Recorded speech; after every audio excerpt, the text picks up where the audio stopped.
PM Shri പദ്ധതിയിൽ കേരളവും അംഗമാകണമെന്ന് ദേശീയ അധ്യാപക പരിഷത്ത്. സംസ്ഥാന സർക്കാർ അംഗീകരിച്ചാൽ 304 വിദ്യാലയങ്ങളാണ് മികച്ച നിലവാരത്തിലേക്ക് ഉയരുക.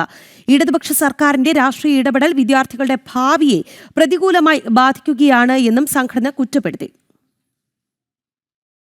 വിദ്യാഭ്യാസ രംഗത്ത് വലിയ മാറ്റങ്ങൾക്ക് വഴിയൊരുക്കുന്ന PM ശ്രീ പദ്ധതിയിൽ കേരളം അംഗമാകണമെന്ന് NTU ആവശ്യപ്പെട്ടു. വിദ്യാഭ്യാസ രംഗത്തെ പരിഷ്കാരങ്ങൾ ഉൾപ്പെടുത്തിയുള്ള പദ്ധതിയോട് ഇടത് സർക്കാർ മുഖം തിരിക്കുന്നത് രാഷ്ട്രീയ കാരണം ഒന്നുകൊണ്ട് മാത്രമാണ്. രാജ്യത്തെ 14,500 സ്കൂളുകളെ അന്താരാഷ്ട്ര നിലവാരത്തിലേക്ക് ഉയർത്താനുള്ളതാണ് പ്രധാനമന്ത്രി സ്കൂൾ ഫോർ റൈസിംഗ് ഇന്ത്യ.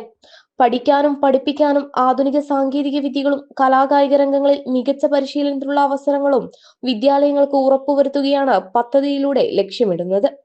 കേരളത്തിലെ സാധാരണക്കാരായിരിക്കുന്ന വിദ്യാർത്ഥികൾക്ക്, പൊതുജനങ്ങൾക്കൊക്കെ ഇത്രയേറെ ലോകോത്തര നിലവാരത്തിലുള്ള വിദ്യാഭ്യാസ സ്ഥാപനങ്ങൾ, PM ശ്രീ വിദ്യാലയങ്ങൾ നഷ്ടപ്പെട്ടുകൊണ്ടിരിക്കുന്നത് ഇവരുടെ രാഷ്ട്രീയ കുതന്ത്രത്തിന്റെ ഭാഗമായി മാത്രം എന്ന് വേണം കരുതാൻ. സർക്കാർ അംഗീകരിച്ചാൽ കേരളത്തിലെ 304 വിദ്യാലയങ്ങൾക്ക് വർഷം തോറും 1 കോടി രൂപയാണ് ലഭിക്കുക. ഏത് സ്കൂളുകളിൽ വേണമെന്നത് സംസ്ഥാന സർക്കാരിന് തീരുമാനിക്കാം. സർക്കാരിന്റെ പിടിവാശി കുട്ടികളുടെ മികച്ച അവസരങ്ങളാണ് നഷ്ടപ്പെടുത്തുന്നതെന്നും സംഘടന കുറ്റപ്പെടുത്തി.